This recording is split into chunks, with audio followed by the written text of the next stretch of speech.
అటు చూసినట్లయితే రేపు చంద్రబాబు నాయుడు ఏదైతే ఉందో సూపర్ 6 అంటున్నాడు, 6 గ్యారెంటీలు అంటున్నాడు. అందులో ఒకటి ఏంటంటే మహిళలకు ఉచిత ప్రయాణం అంటున్నాడు, ఫ్రీ బస్సు అంటున్నాడు. ఎలా ఉండబోతుంది ఇప్పుడు మహిళలకు ఫ్రీ బస్సు పెడితే మీ ఆటో వాళ్ళ పరిస్థితి ఏంటంటారు? మహిళలు ఫ్రీ బస్సు పెడితే మా ఆటోళ్ళు అందరూ ఇంటికాడ ఖాళీ కూర్చోవడమే సార్. ఇంకేముందండి అందులో. ఆయన ఫ్రీ బస్సు పెట్టుకుంటా పోతుంటే అలా ఫ్రీ పథకాలన్నీ పెట్టుకుంటా పోతుంటే మేము ఖాళీ కూర్చుని ఇంటికాడ ఉంటామండి. మా పట్ట కొడతాడండి ఇంకా. మరి ఇప్పుడు ఎలా ఉంటుంది అటు చూసినట్లయితే ఇప్పుడు ఇక్కడ పిఠాపురం నియోజకవర్గం నుంచి పవన్ కళ్యాణ్ పోటీ చేస్తున్నాడు, అటు చూస్తే వైఎస్ఆర్ కాంగ్రెస్ పార్టీ నుంచి వంగ గీత గారు అభ్యర్థిగా ఉన్నారు. ఎలా ఉండబోతుంది వాళ్ళిద్దరి మధ్య ఫైట్? ఇద్దరి మధ్య ఫైట్ ఏముందండి. వంగగీత గారు ఎప్పటి నుంచో చేసిన పథకాలు పథకాలు చేశారండి, బోలని పనులు చేశారండి. ఇప్పుడు కూడా అవే ఉన్నాయండి.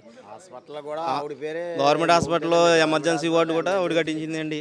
అలాగే చాలా మంచి పనులు చేశారండి. లేబర్కి అందరికీ ఆవిడే అండి ఎక్కువ. వంగ గీత గారు అంటే పెద్ద హాస్పిటల్కి వెళ్ళామంటే వంగ గీత గారు హాస్పిటల్. ఈ హాస్పిటల్ వేరు కదా, వంగ గీత గారు అంటే సరిపోతుందండి. నాకు పెద్ద హాస్పిటల్ అంటే ఇక్కడ గీత గారు అయితే ఇంకా అందరికీ అనుకూలంగా ఉంటున్నారండి.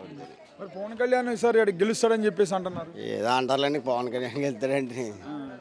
మరి కానీ వాళ్ళ కాబులు ఓట్లు 90,000 దాకా ఉన్నాయి అంటున్నారు కదా. మరి ఈవిడే కాపులే కదండి. మరి ఇద్దరు చూసుకుంటే మరి ఆయన అయితే ఆయన ఎక్కడి నుంచో అన్నాడు, ఈవిడ అమ్మ లోకల్ క్యాండిడేట్. వీడియో కాపులే కదండి, మరి ఆయనే కాపులే అయితే. అసలు పవన్ కళ్యాణ్ ఏమన్నా వచ్చాడు అసలు ఇటు పిఠాపురం? ఇంకా రాలేదండి, ఇంకా రాలేదండి ఇక్కడ తిరగట్లేదు అసలు ఏం రాలేదండి అసలు. ఇంకా కనపడలేదు కదండి అందరికి.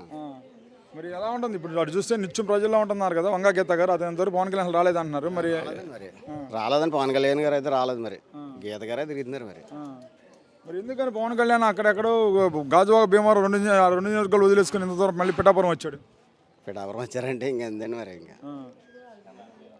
అక్కడ గెలవలేకంటారా? అంటే గెలవలేకే కదండి మరి. ఇక్కడ గెలుస్తారు అయితే? ఇక్కడ ఏం గెలడండి, ఇక్కడ అయితే గెలడండి. లోకల్ క్యాండిడేట్గా వదిలేసి మళ్ళీ ఆయనకి ఎలాగేస్తారండి. ఓకే.